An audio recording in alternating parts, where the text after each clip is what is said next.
The man hailed as a modern-day Darwin has a stark message for the future of planet Earth. Act now and go big on fighting climate change and protecting species, or else things will only get worse. Much worse. If we fail to do it, and a large portion of the biological diversity of the world is allowed to be exterminated,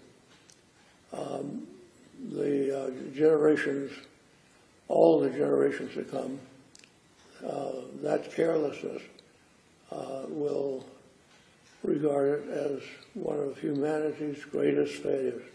Alongside Sir David Attenborough, Edward O. Wilson is considered the world's leading authority on natural history and conservation. The 92-year-old Harvard University naturalist has called for setting aside half the planet as a nature preserve.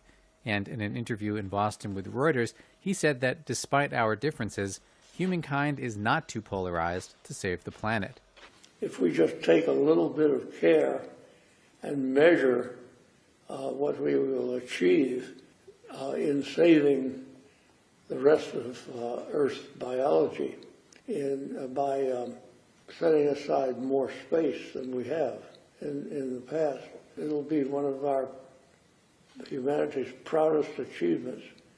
Today, species are going extinct at a rate not seen in 10 million years, with around 1 million currently on the brink.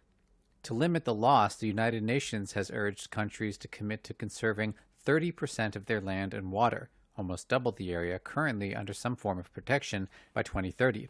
The so-called 30 by 30 target is in part inspired by Wilson's Half Earth project.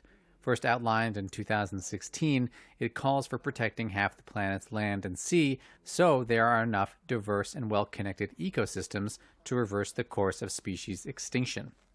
Now living in a retirement community, Wilson, who continues to write and is working on a book about ecosystems, is still optimistic humankind will do the right thing. If we don't, he says, the slope of human history will always be downward. Saving the planet from falling into the kind of downward spiral Wilson warned about will be the aim of COP26, the UN climate talks starting in Scotland on Sunday.